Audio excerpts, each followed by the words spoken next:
Good evening and welcome everyone. I'm going to call to order the meeting of the Brawley City Council and successor agency to Brawley Community Redevelopment Agency. This is a special meeting agenda on September 16th, 2021 at 6 p.m. here in City Council chambers. We'll have the roll call. The meeting will reflect all council members present. Thank you, Alma. Let's all stand for an invocation.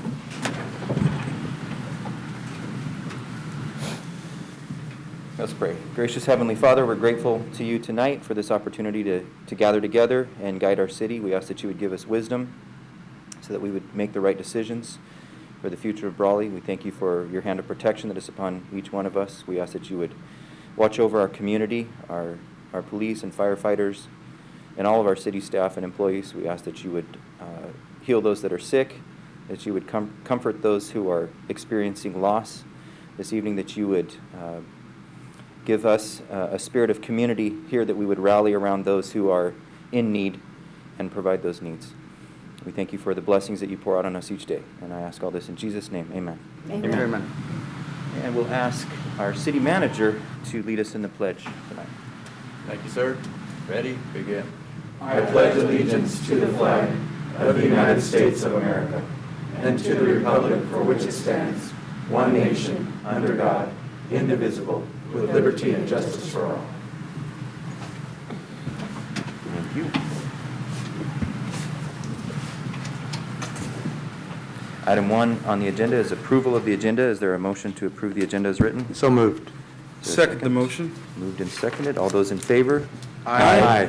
Any opposed or abstentions? Item 2, public appearances and comments, not to exceed 4 minutes. This is the time for the public to address the council on any item not appearing on the agenda that is within the subject matter jurisdiction of the City Council. Is there anyone here with a public comment? Nope. Okay, moving on to item 3, consent agenda. Items are approved by one motion. Council members or members of the public may request consent items be considered separately at a time determined by the mayor. Is there a motion to approve the consent agenda? I'll make a motion to approve the consent agenda as written. I'll second it. Moved and seconded. All those in favor? Aye. Any opposed or abstentions? Item 4, city manager report. Real briefly, Mayor, I'd like to reiterate that myself and city staff are available to meet with any service clubs or organizations to answer any questions or discuss our budget, the process or services that we provide, and please reach out to us and we'll make it happen. Thank you. Thank you, Tyler. Item 5, regular business. 5A is an update on City of Brawley declaration of local emergency as a result of COVID-19 pandemic. Overall outlook presented by our Fire Chief, Mike York. Good evening, Mayor Hamby, members of the City Council and staff. Tonight's update is very brief. What we're seeing is our numbers across the county have very stabilized. We're very similar to the last report in terms of active cases. Slight trend downward, but nothing that we can hang our hat on, to be sure. Really only 2 things to bring. Variant data for the Imperial County is now shared on the dashboard. As I reported last meeting, the Delta variant is the most detected within the valley in recent months. The 18 to 49 age group is the most effective, and they're sharing vaccination status. It's very interesting that of persons in the valley, especially those displaying the Delta variant of COVID-19, not vaccinated accounts for 83% of all new cases. Vaccinated, 8%, what they call breakthrough cases. So people that are vaccinated still can get sick. And unknown is 9%. So the vast majority is within the unvaccinated population. And it is a reminder by the CDC, we've seen across the nation, very, very verified that vaccinated persons have less hospitalization rates and less severe symptoms. Other than that, the only report is that as we're coming into the winter months and knowing the Imperial Valley, as busy it's going to get, all the activities and events that are planned, there's a lot of discussion, but nothing has been determined on any sort of guidelines. The Imperial County is still under all state guidelines, with the addition of the indoor universal mask mandate by our local health officer. That concludes my report. If there's any questions, I will do my best to answer. I have a question. I mean, it's a little premature, but question, Chief. With respect to, indoor mask mandate, and it's maybe too early to tell, but I know that the Brawley Chamber of Commerce is starting to plan for events during Catacall.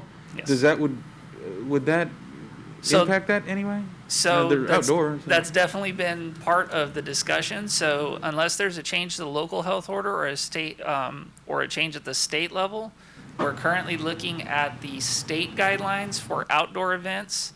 And neither one of these events, whether it's mariachi night, the cattle call, they don't qualify as a mega event because they're outdoors. They would require 10,000 people to be considered a mega event, which triggers a lot of the COVID requirements.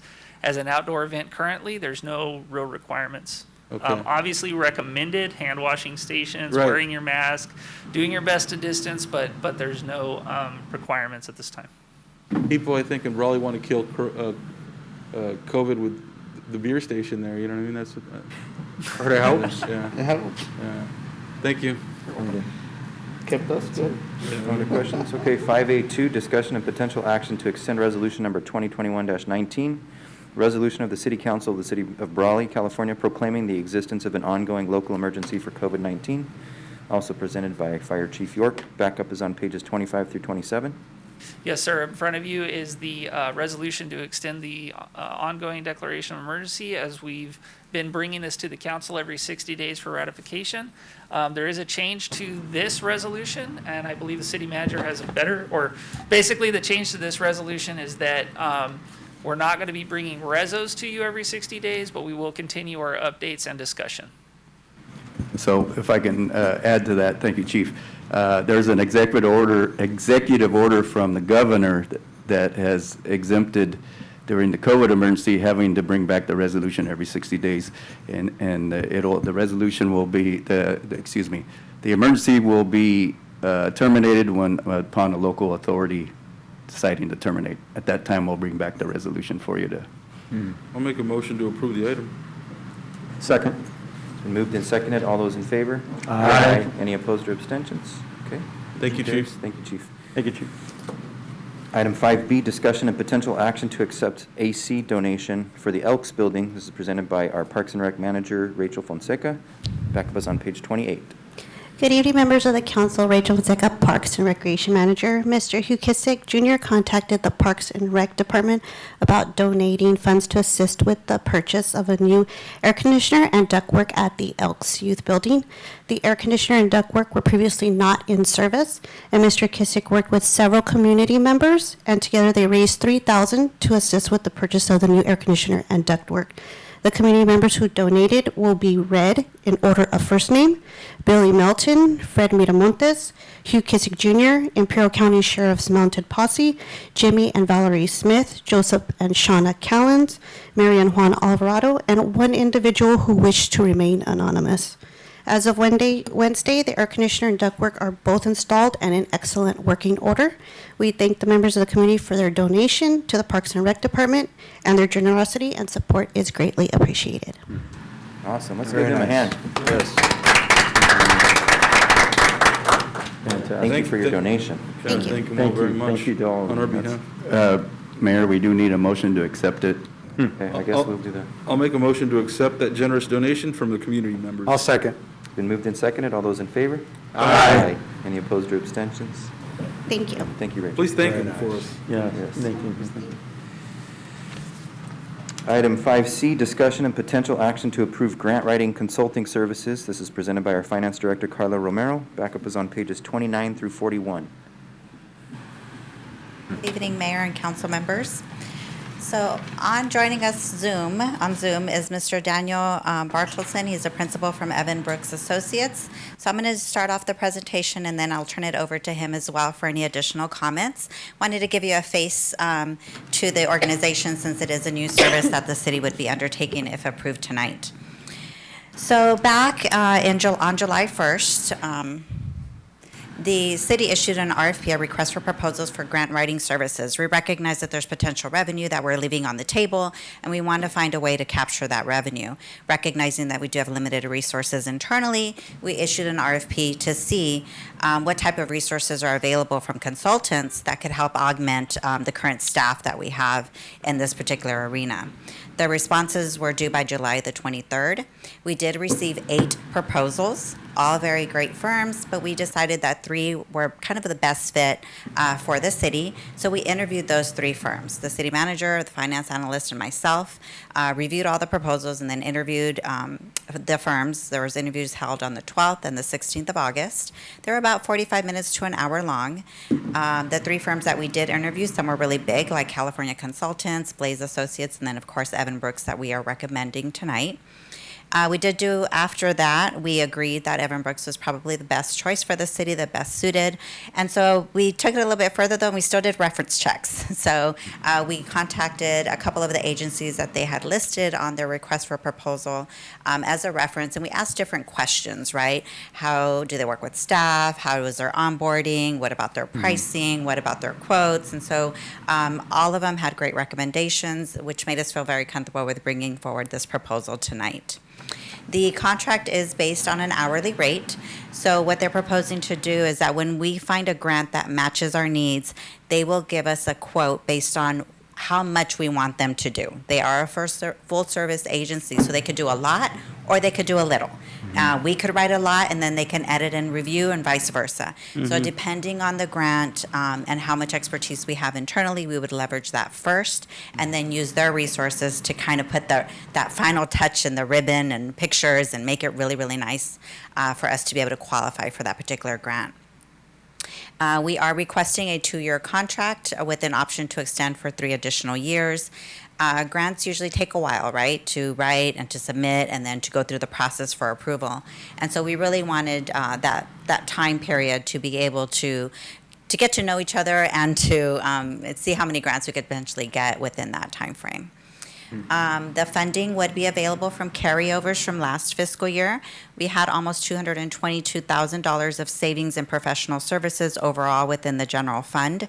And so when we bring back our year-end budget report in October, you'll see a $50,000 carryover that would be partially utilized for this particular service. Okay. So why grant services? What were we looking to do? So a grant service, the Evan Brooks that is being recommended, they can do a full funding needs analysis. What exactly does the city need? What do we want to target? When do we want to target it over the next few years? They provide grant funding research for a multitude of agencies. They have application guideline reviews, so they'll let us know, are you going to be able to hit the targets and those limits and the ratios that you need in order to qualify, so we're not wasting our time applying for grants that we probably won't get. They also provide grant administration should we need that. We are short-staffed and there's lots of deadlines once you receive a grant, so we don't want to miss those deadlines. So if we need that, they do have that service available as well. They provide a full range of services. They're not just a specialized firm, but they've done grants for all kinds of things, and I'll give you some examples on the next slide. And of course, they will always develop and write the grant submission to the extent that we would want them to do so. So these are a listing of just the different types of grants that are available that we have already identified as a city that we could potentially seek and qualify for. And these would be kind of our starting ground. But initially what happens when you onboard a grant writing firm is that they will do a full analysis of the city. They'll meet with the departments, they might meet with some of you, get opinions to figure out what it is that we want to target and when. What are our matching funds that we currently have available, and how do we leverage grants that don't require those matching funds should we not have them at this time. So let me tell you a little bit about Evan Brooks before I hand it over to Daniel. So they are a California-based firm. They were established in 2010. They have secured over $2.1 billion of grants and worked with 71 public agencies within the state of California. The funds that they have secured have gone through SCAG, Department of Transportation, Parks and Recs, California Natural Resource Agencies, Department of Housing and Community Development. So again, not, very diversified firm. They do have a grant database, and what they'll do is they'll do constant matching for the city based on the needs analysis that we perform at the beginning of our process. They have written 274 grants, probably more since the submission in July, and they have a 71% grant funded ratio minus those pending grants that they currently had at that time.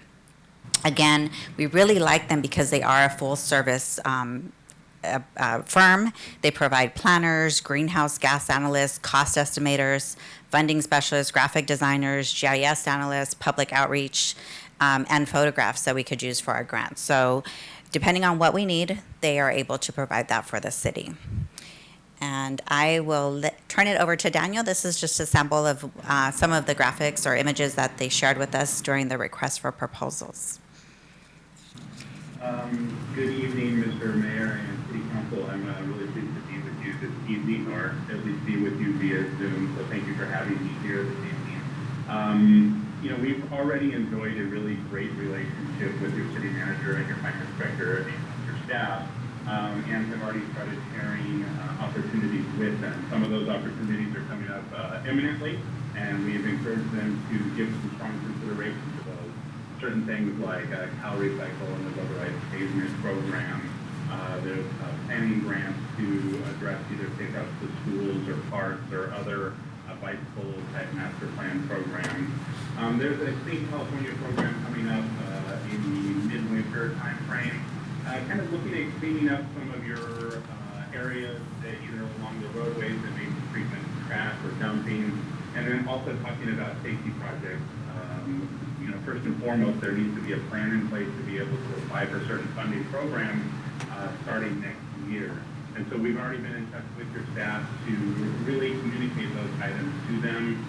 Everybody has been really responsive. We're really excited to just be working with you through all of this.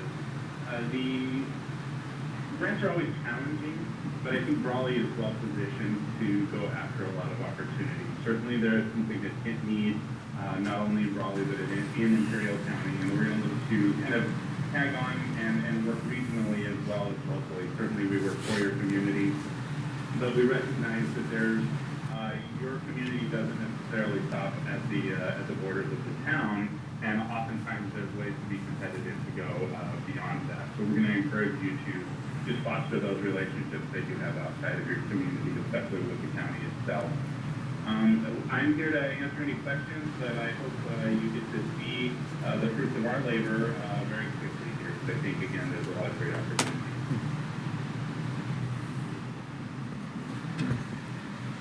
All right, thank you for that presentation. Are there any questions or comments from council? No questions or comments. I read the backup material and appreciate the presentation. There's no questions. I'll make a motion to approve the item. Okay. I'll second it. Moved and seconded. All those in favor? Aye. Any opposed or abstentions? All Thank right. you. Thank you, Thank Colonel. you. Mr. No, I'm glad we took the action that we did, of course.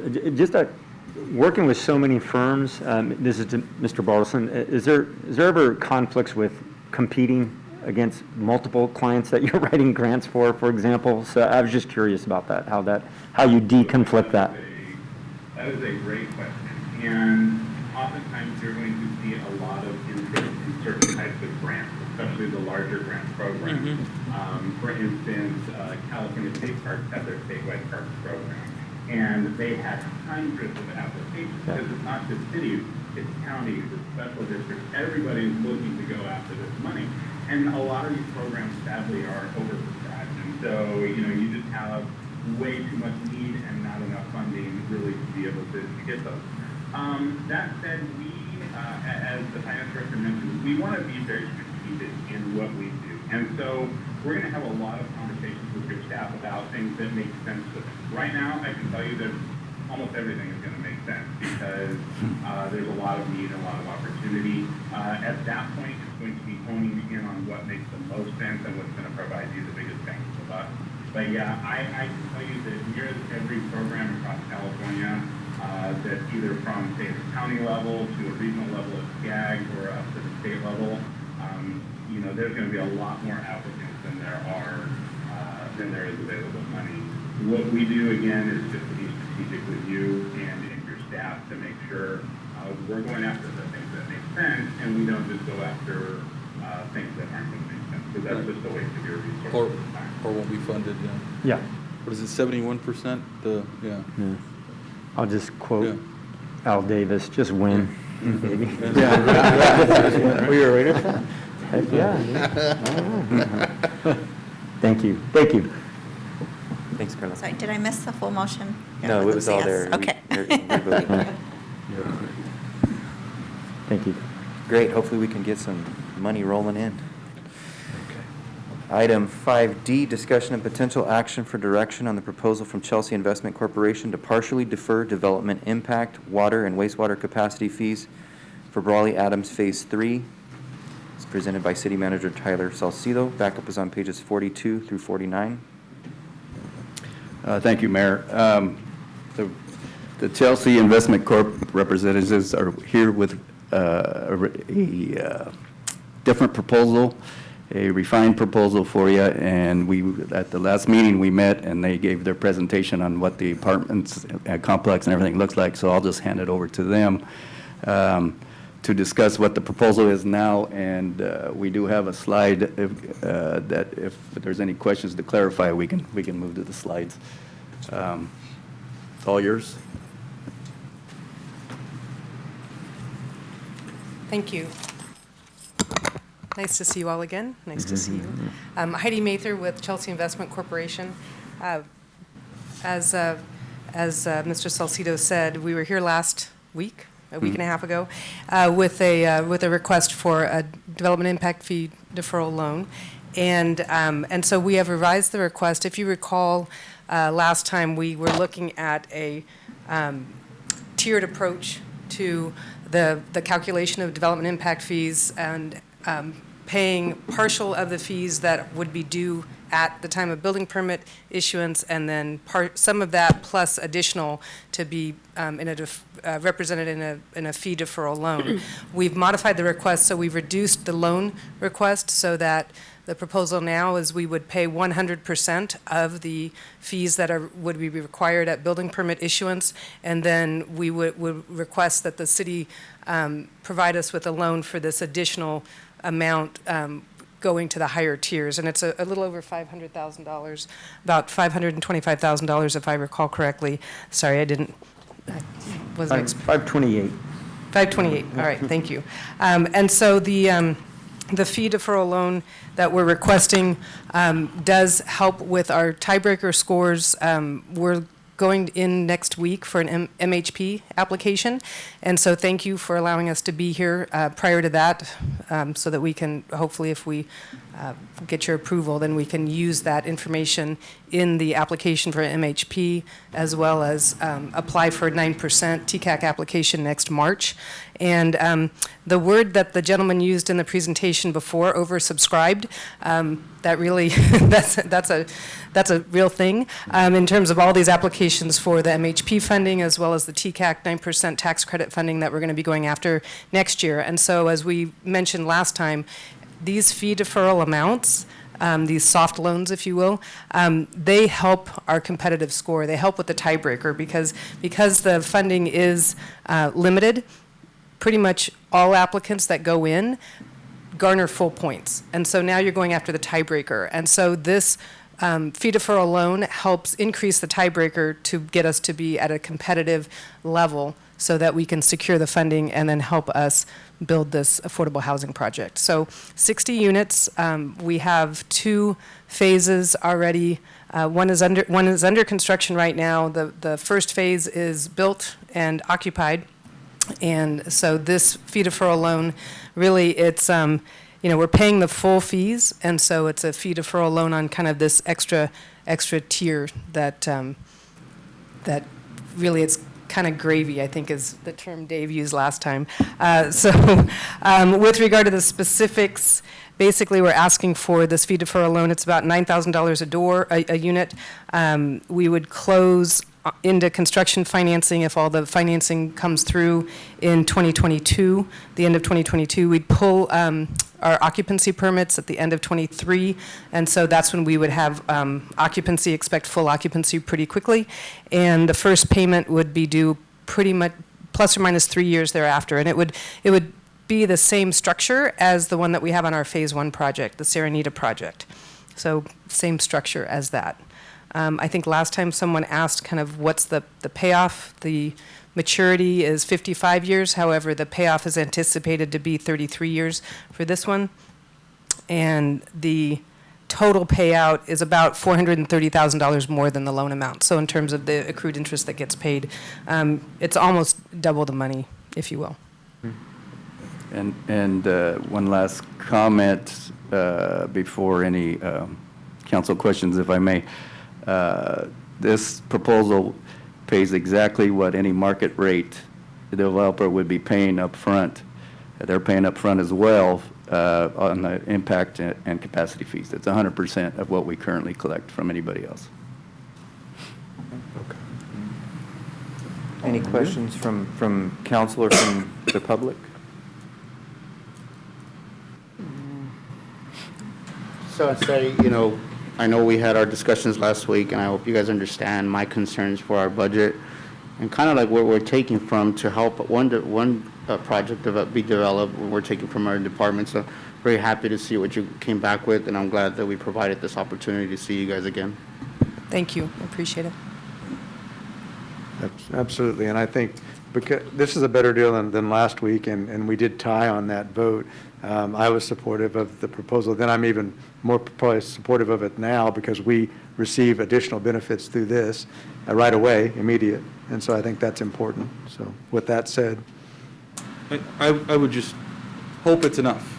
I hope we didn't squash the project by going against it last time. So I hope that this is enough. We do too. Yeah. I suppose I better That's fake wood. put in a comment. I did read obviously the backup material from last meeting, and moving forward here, so I am again. That's obviously a pretty big leap forward on what you're coming back with. So appreciate that. And also, I think it was probably already said, but I think it's worth repeating. Anytime that we can put an infill project and make an improvement, and I think the projects that I've seen seem to kind of raise the water level, so to speak. So I think these are. For a community, and we got to consider our community, everybody that lives in it, not, a handful or one section. I think there's, definitely the benefits outweigh, what the potential risks are. So the numbers add up, and happy to see the proposal that's here. Okay. Is there a motion to approve this? I'll make the motion to approve. Second. Moved and seconded. All those in favor? Aye. Any opposed or abstentions? All right, the motion carries. Thank you luck. very much. Good luck. Item 5E, discussion and potential action to accept the quarterly investment summary for June 30th, 2021, and to reappoint the finance director as city treasurer, presented by Carla Romero, our finance director. Backup is on pages 50 through 53. Thank you. Make a motion. Thank you. Good evening again, council members. Here we are today to talk to you about the quarterly treasurer report for the quarter ending June 30th, 2021. So as a reminder, our treasurer's report, we have three goals when we are investing the city's resources. Is we want to have the safety of principal, meaning we have very restricted investments that we can select from. Liquidity is the second most important thing, which means we have to have the cash flow in order to meet our obligations on an ongoing basis, which is why we ladder the portfolio over a 5-year period with several maturities as those go along over that 5-year investment time frame. And then third, but not least, is yield. And so we'll talk a little bit about economic conditions and what the yield of the current portfolio is. So the treasurer's report does encompass all city funds, and so it includes water, wastewater, just all of the different diversity funds that the city holds. It's not just the general fund. They are subject, these transactions and these reports are subject to external audits, internal controls, and the segregation of duties. So one person doesn't get to make all the decisions, and there's a lot of oversight that goes with these investments of the city. So let's talk a little bit about maturities. We did have 4 CDs that matured and then 1 note that was called during this time period between April and June.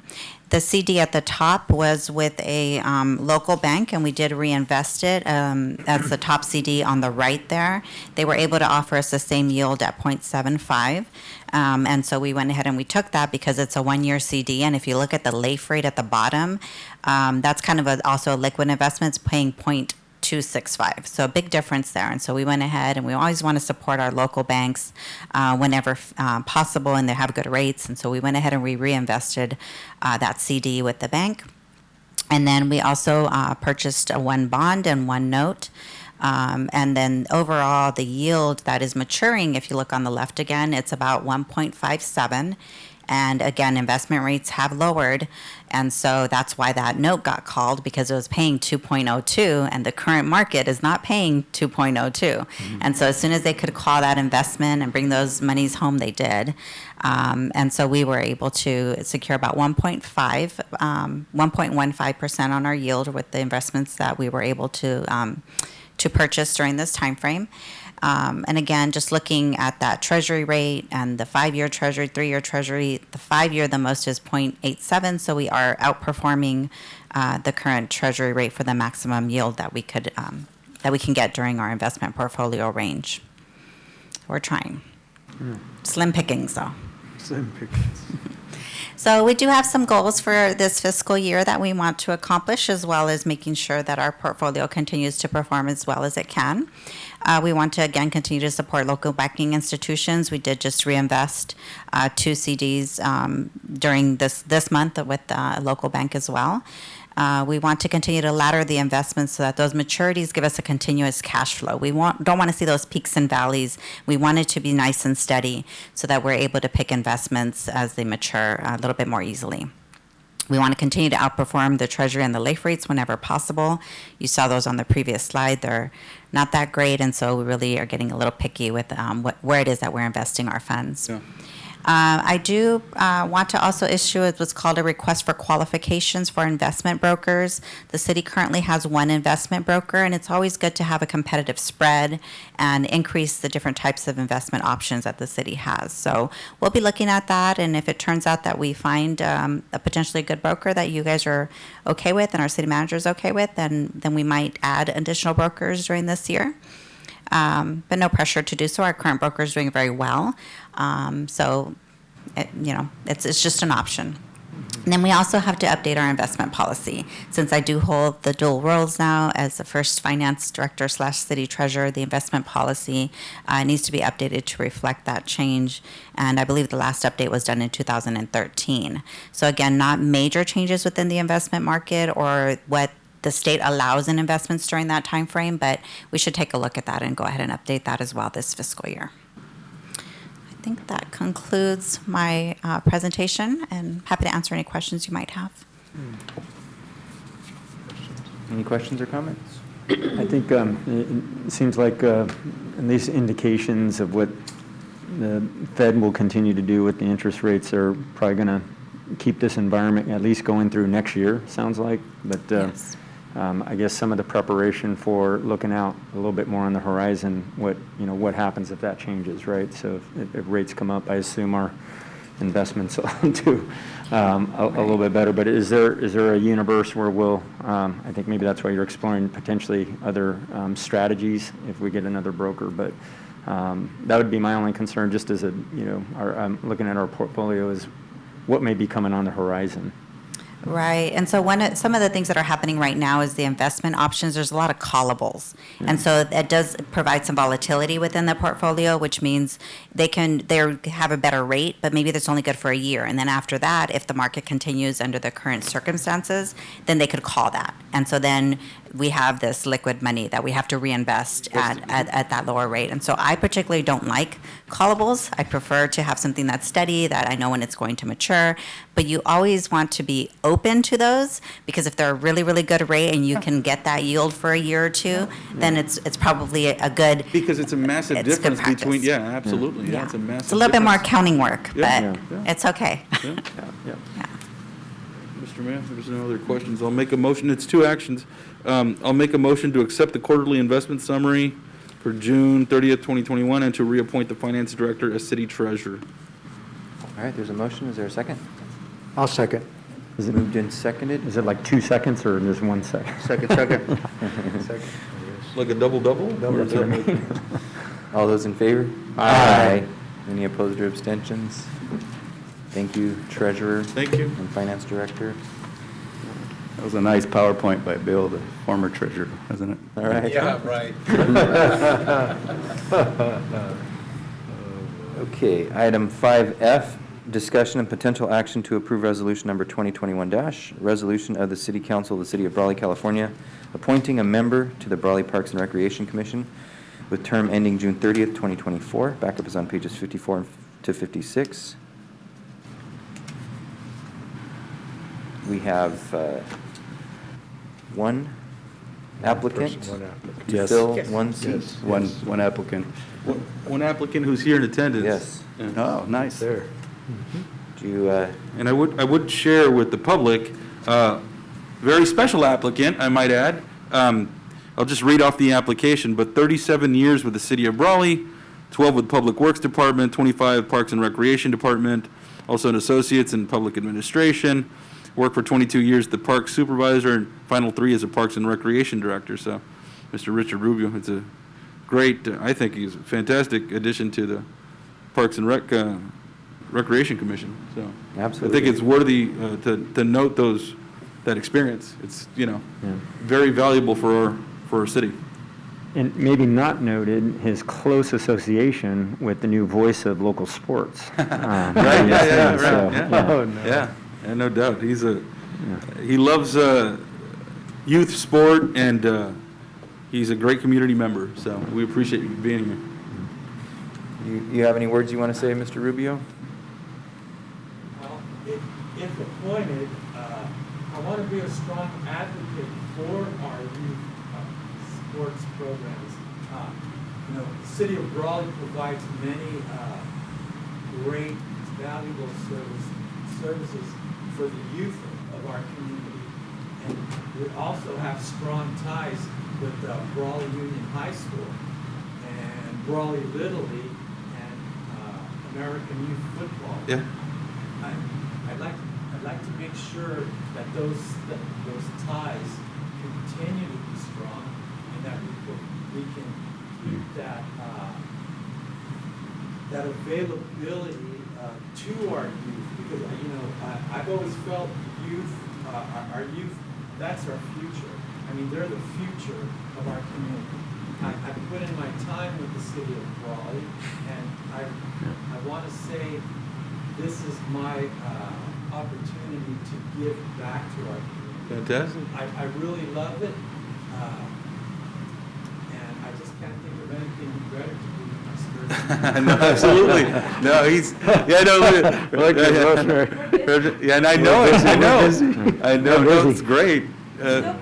He is. I'm still involved at that level, and I would like to carry that over to the City of Brawley, and where major decisions affecting our youth programs are made. Absolutely. So I'd like to have some input on that. Fantastic.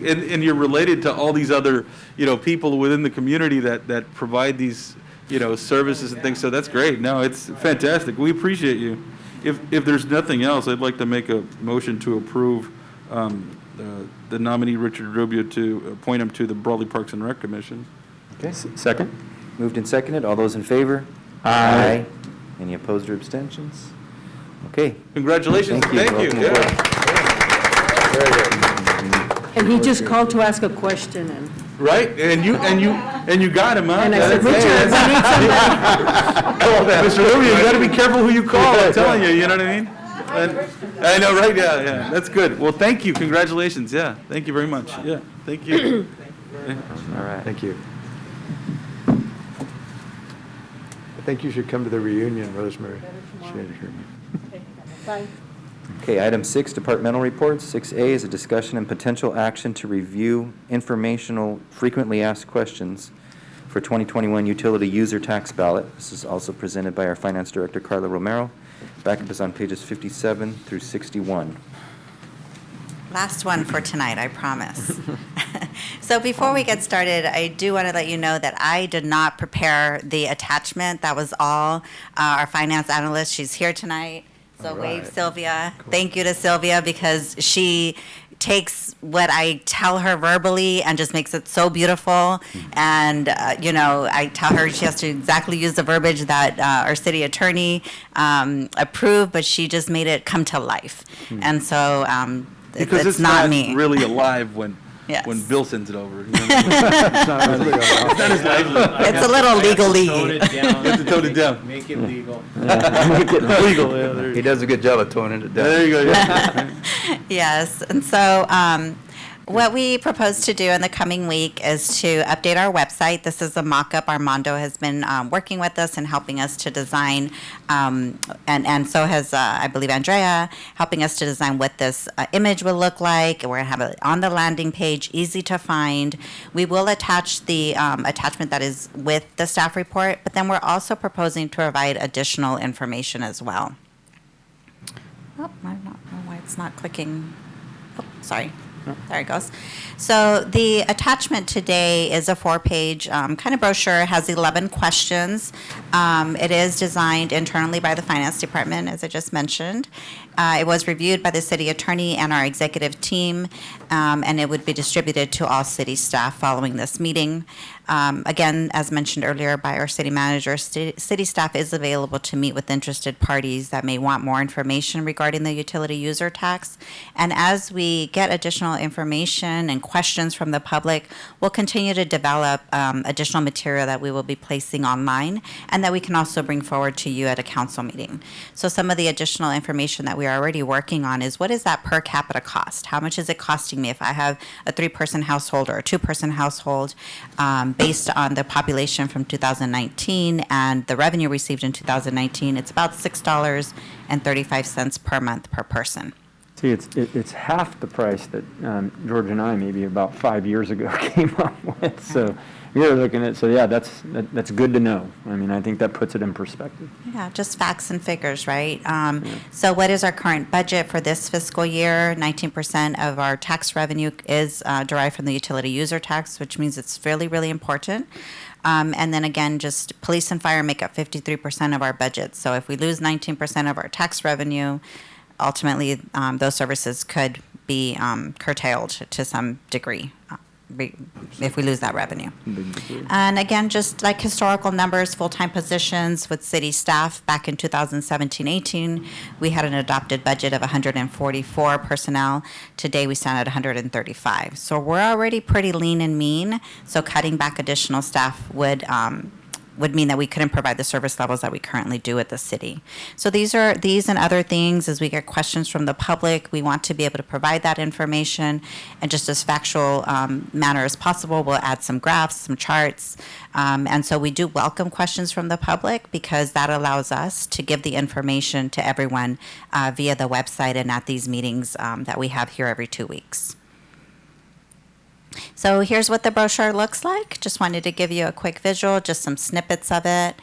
Here's the other page, and I'm happy to take any questions or any discussion or any direction for any future updates that you might have. I'll, again, just make the comment, even looking at the color copies, much less, seeing up on the screen, this is, at least since I've been around, the most impressive FAQ in piece. The infographics, a lot of people are visual, and they need to see a visual sort of representation of what it is. So I think it does the community a great service in bringing them up to speed of what the UUT has been, but probably more importantly, what it's going to be, right? Looking forward in the future. So Carla, it's just, well done. Just in reading it, just to make sure, unless I missed it, I thought it was helpful in the past, even if it's one square or one tile, where we spoke to how many other jurisdictions across the state of California have a UUT.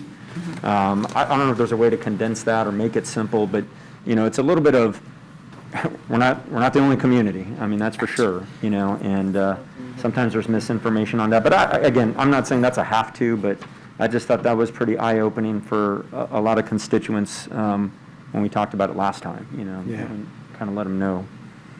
Certainly, we can add that. Yeah, that's a good point. Great presentation. I love the visual too, because it speaks to the public and it speaks to how the funds are utilized, so it's very visual, very good.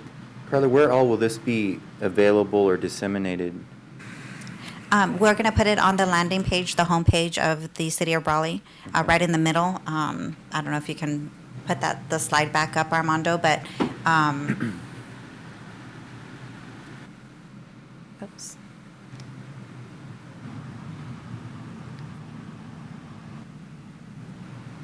So, oh, there you go. So you see that Measure U right in the middle? That's how we're proposing to have it. And I know Armando has been working diligently on updating our website, and so he and I will try to get this up as quickly as possible. Nice. Just so we want to make it easy for people to find. Carla, do you know of any committees have been formed supporting or opposing the measure? I have not been contacted by anyone, but I believe maybe our city manager might have more information on that. I've had individuals reach out and said when we have our message ready, they would more than love to help out. And a matter of fact, with a private conversation with you, you have spoken to one of those same people. So, but what, a formal committee? No, sir. Thank you. And I think Finance is sending out a flyer in the utilities bills, no? In No. September, what was that, frequently asked questions? That's just this document, but we weren't proposing to mail it out per se. Okay. Because it might be perceived as like an advertisement or. Gotcha. But we will have a bill message that indicates that there is information on our website regarding That's the what it tax. was. Should Okay, it was a they message. need Yep. it or want it. That's okay. It's really important, and we're joking around about the city attorney review, and there are some serious edits, because this has to be straightforward and factual, not advocating one way or the other. Yeah. Just It's letting just people factual know, information, yeah. this is what happens if it passes, this is what happens if it doesn't. And we were very careful to do that, and it's put together in an easy way to read it and understand it, but it's we're not advocating one way or the other on this. We're not allowed to do that with public funds. Right. And if any of the public, members of the public do want what would ultimately maybe a digital copy that could be made into, that's perfectly okay, right? Absolutely. For them to It's- disseminate out? Absolutely, absolutely. Okay. But the private individuals are, of course, entitled to advocate one way or the other and spend whatever money they like to. Yeah, Just city can't do that. right. Understood. Yeah. Thank you. Very good. Thank for you. the update. Very good, thank you. Item 7, city council member reports. We will start with Councilman Donnie Wharton tonight. City council member reports. Council report. Other than serving the public in a different capacity from the last meeting, just happy to be back in here and looking forward to the rest of the fall. I will certainly, as the events are spooling up, looking forward hopefully at being out and getting involved in some of the ones that I've been involved in over and over. So one of them is just a kind of a shameless plug, but a very worthy cause. I've been a member of the Imperial County Sheriff Reserve Unit for well over 20 years, and the Volunteer Services Barbecue is coming up. So that's September 26th. It's a Sunday. It's the last Sunday of the month. And certainly appreciate all that, the folks all throughout the valley that support that. And I know the sheriff and the undersheriff lean pretty heavily on some of the results of this to support all the volunteer services. So looking forward to that coming up this month, and then all the rest of the fun that's coming up after that. So, Mr. Mayor, that's all I have at this time. Thank you, Donnie. Councilman Castro? Yes, sir. You know what, I think I took enough of our time last week, so I'm just gonna go ahead and wait. I'll save it for next week. Okay. Councilman Nava? Very short, just want to thank city staff for the work that they're doing. Also do want to mention that our graffiti abatement person that we made full-time has done a fantastic job. I want to thank city manager, our police chief, and others for assisting. I know I've reported some graffiti that's been really kind of running rampant throughout our community, but it's been covered up, and it's a fantastic job. Like, he's matched that paint so well, and it looks like it's just covered over very well. And I think we just need to continue to hit it and continue to hit it and continue to hit it just to clean things up. So I do want to thank staff for all of that hard work, especially Alex has done a great job. Mm-hmm. Excellent. Mayor Pro Tem Couchman? Yes, I noticed there was an accident, I think, out by Chabella's today. I think it might have been a county truck that was involved in that. It was shortly before the meeting That is a very dangerous area because people tend to slow down to turn left into Chabella's, and I think that might have been one of the factors involved in that accident. So I just encourage everybody to be very careful about that. I know it continues sometimes to happen, and that seems to be kind of a dangerous place. So just everybody be cautious about that. I notice if you're coming down through there and you slam on your brakes to make a turn like that, then people sometimes run into your rear end, and that's a problem. Yeah. I did make a presentation to Rotary yesterday regarding swords and sabers, currently, a modern, need for people to know about swords and sabers. So I did do a historical presentation to them, and I think they appreciated that. And so as a part of my city duties and, so on. And that's all I have to report. All right. Thank you. Great, thank you, Sam. I don't have much to report either. Just keep this short and sweet, but I did, today I was honored to read a proclamation at the San Diego Regional Center at the retirement of their executive director, Carlos Flores, who had served the developmentally disabled community for 44 years. I told him as long as I'd been alive, he'd been serving that community. Wow. Very, very kind-hearted gentleman who has done a lot for the San Diego and Imperial County regions for those with developmental disabilities, including autism. SDRC works a lot with kids with autism. And so it was an honor to present that to him, and I was thinking back, it all kind of started for me this year as mayor with the proclamation that I read here in March, proclaiming April as Autism Awareness Month, and I remember Alma brought that proclamation from Gloria Brambila, so it was good to be able to kind of wrap that up and read this proclamation for Carlos Flores, and so I proclaimed October 31st because that's his retirement date as Carlos Flores Day in Brawley, so. He may come and visit us on Halloween to say Oh, hi. cool. Halloween? Mr. Mayor, I believe there's a community cleanup taking place? Is it? Yes. Caltrans, is it? Yeah. Caltrans? Is it- Yeah. It's through Something like Caltrans, that. right? Yeah. So that's taking place, is it this weekend? I believe, yeah. Yeah, I think you can take it to the Caltrans Yeah. office down here off of Yeah. Palm. Right. I think where they're located. I think you can drop Maybe- off certain items. You have to look, there was something on Facebook or something Right. regarding that. Or city manager? Yeah, it is, let me look at the dates here. Where are we? Is it the 18th? Is that correct, Guillermo? I think it's the 18th, this Saturday. This Saturday. Yeah, and it should be on our social media as a reminder. As you said, it's the Caltrans Right. cleanup, but all the big items like we normally would do kind of for when we had our biannual with Republic, it's yet another opportunity Yeah. for, sorry, and I apologize for not announcing that earlier. Thank Armando for reminding me. Thank you, Armando. Yeah. I think also the volunteer group from Christ Community Church is having a cleanup event this weekend too, just volunteers to go through alleys and that kind of stuff and pick up trash, put it in roll-offs and do a graffiti paint out. I think that's what they did the last time, so that'll be good. Okay, item 8, I guess, city attorney report. So two things. On Tuesday, I got a chance to go to the USO in San Diego. They had a welcome home for the detachment of my son's squadron that was deployed in the South Pacific Indian Ocean for the last 6 months, and it's good to have him home. And then when I got home, I found out I had been appointed to the executive committee of the League of Cities Legal Advocacy Committee. Cool. And so luckily, the meetings are on days that I can attend, so that's going to work out good. Good job. Very good. Item 9, city clerk report. Nothing to report. Okay, with that, we will move to item 10, closed session. Thank you all for coming. Thank you.